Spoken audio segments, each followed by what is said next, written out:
Welcome back to Elster's Rifles and Reloading. In this video, I'm going to show you how to build my bench. Hit the sales just right, you can usually build it for about 120 bucks. Regular prices, around 150. I'm going to show you where to buy the countertop, where to purchase the frame, the extra piece of plywood, and if you do it just right, it should take very little to no cutting of anything. Just a drill and some screws. And a couple tools like wrenches to put all this together. Now what's nice about this bench is it clear spans the entire 8 feet. It gives you all this luxury to put whatever you want underneath it. Also, the frame has adjustable feet. It's super important to make sure that the bench is perfectly level. Now you might be asking me why a kitchen countertop? Let me show you why. First and foremost, kitchen countertop is super inexpensive. Most places like Home Depot or Menards or Lowe's, they usually stock 8-foot chunks of laminate countertop on sale, typically about $30-35 bucks. Regular price $46, $47. You can't go wrong, especially for the price. Second, harsh chemicals, especially like brake cleaner.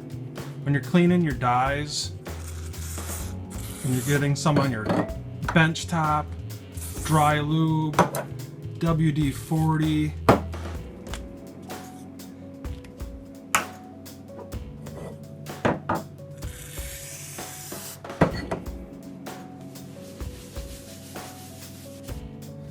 trust me, if you're using a wood bench with polyurethane top, it's not going to be able to handle that. Next is powder. You're going to drop some. It's inevitable. And what's nice about these countertops, other than using say 2x4 or 2x6 tops that have cracks between the boards, if you drop some powder, it's going to fall in those cracks. It's going to get in the floor, especially if you have carpet. It's going to make it even worse. So trust me, kitchen countertop is a by far superior bench top method. And if you do, try to get a light color, something like white, not super dark. If you drop some powder, the powder is going to stick out. You're going to see where it's at. You can easily clean it. So before I actually show you the bench construction itself, let me show you some of the main parts you'll need to buy. Number one is the countertop, obviously. Like I said before, Home Depot, Lowe's, even Menards, they usually stock 8-foot chunks of countertop in stock. You can go pick it up today. Right now, regular price, Home Depot, $47, Menards, $46. I've easily seen these on sale in the $30 range. And one quick tip, like I said before, make sure it's really light in color, damn near white. Don't get a dark countertop, such as this.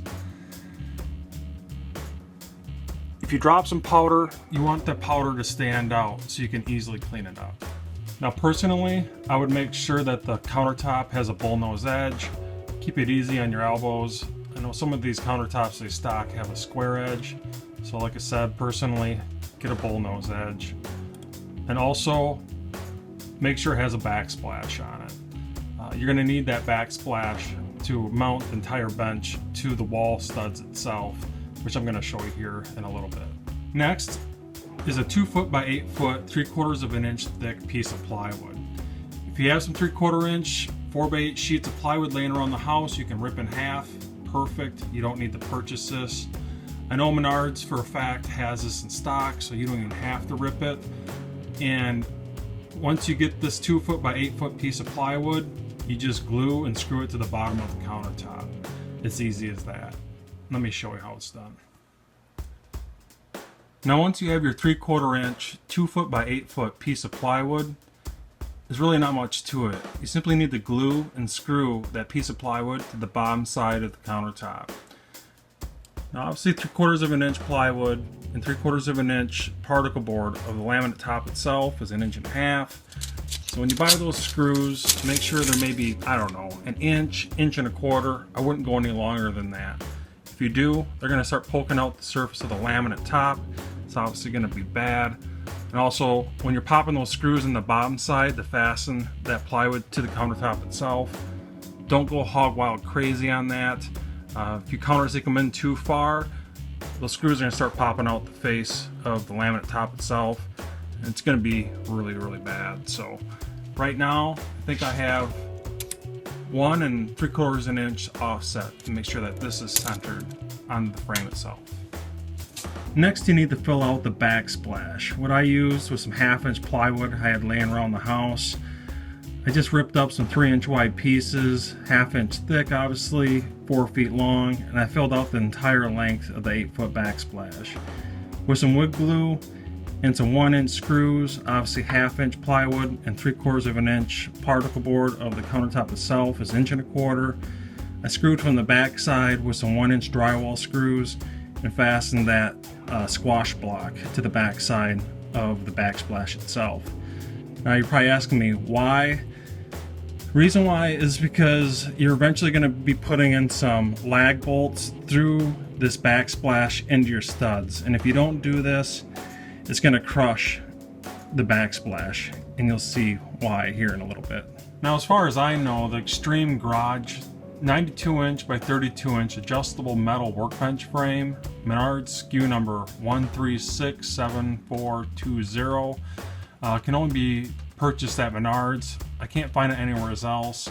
I know for a fact that they do stock this at Menards. I think I got mine on sale for roughly 60 bucks.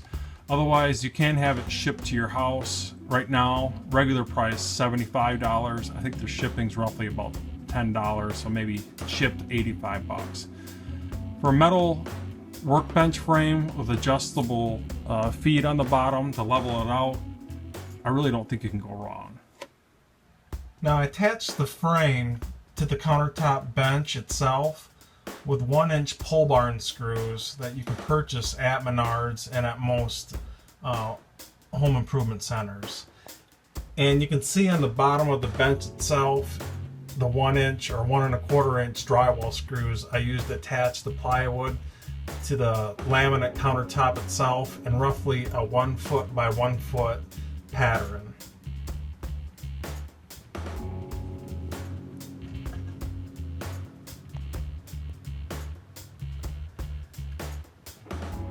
And as for the polebarn screws, where the actual press is itself, I popped a few extra polebarn screws just to make sure that that area was reinforced. Now when you're running your press, you're going to be putting a lot of pressure on the handle itself. And if you don't mount your actual bench to the wall studs behind the bench, you're just asking for issues. Your bench is going to move, you're going to get spilt powder. It's just not a good scenario. So when all possible, try and mount the actual bench itself to the wall itself. So what I did is I purchased 4 of these 5/16 by 3.5 inch powerlag screws.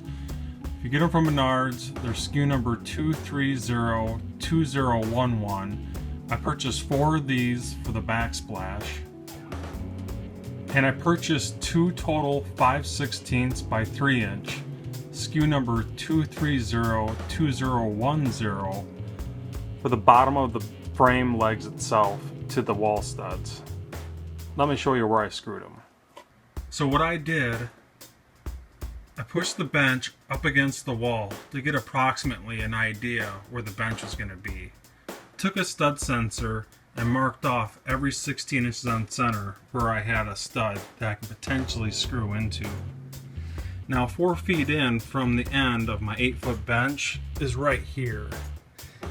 And I centered the middle of my bench between these two 16-inch on center wall studs and popped 2 total 3.5 inch power lags on those 2 studs in the middle of the bench and 1 power lag on each end of my bench into the wall stud, which you can't see on this end, it's covered by a TV, but you get my drift. Now don't forget, you need to pre-drill this. If you don't pre-drill these, it's going to be damn near impossible to screw these home.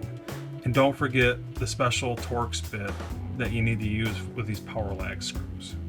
Now when you pre-drill through the backsplash into your studs, just use a bit that's a little bit smaller than the shaft diameter of the lag screw, obviously.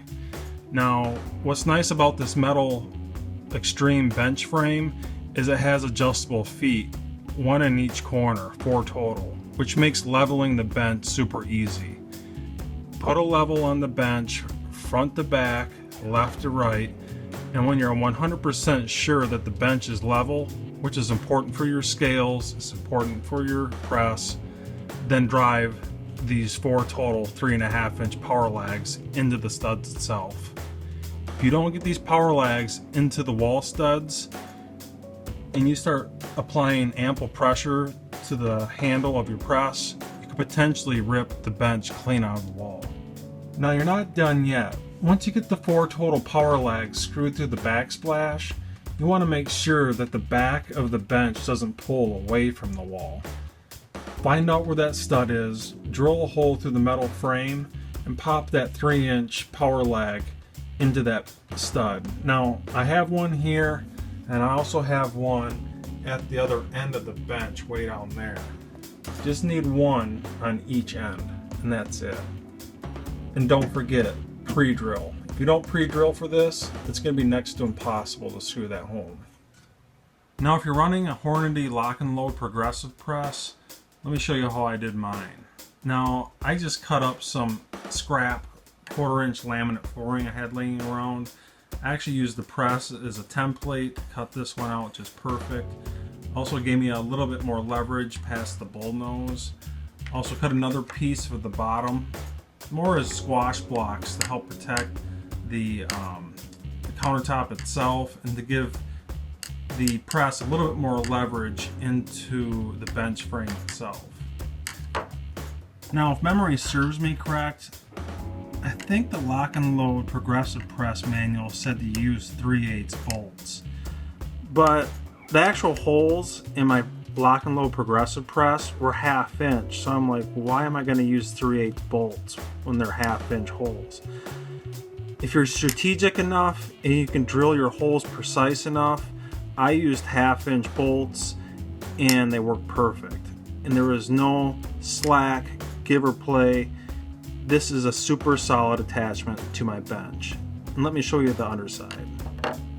Now you can see on the bottom side here, when you're drilling your 1/2 inch holes or whatever diameter holes for the bolts that you're using, make sure you allow enough room to get a nut and a washer on there. And in this scenario, I did a double nut to make sure that they don't come loose.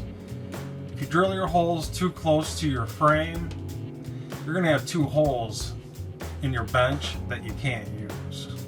And as for my bench, I have the front of my bench sticking 3 1/8 of an inch past the front side of the top rail. The actual construction of the frame itself is really straightforward. Just follow the directions in the box. It's really easy. Well, if you're new and you're getting close to buying your reloading equipment or making your own bench, I sure hope these videos are helping you out. Like I've always said, everyone does things differently. What I do doesn't mean that's what you need to do. But I'm honest to God dumping all my knowledge over the years of reloading into these videos so I can share my experiences with you. If you got any questions, don't hesitate. Make those comments below and I will try my level best to answer them as soon as I possibly can. And also, look in the description box below for a parts list for the very bench that I just went over. Other than that, subscribe, like, and share, and I'll see you guys next time.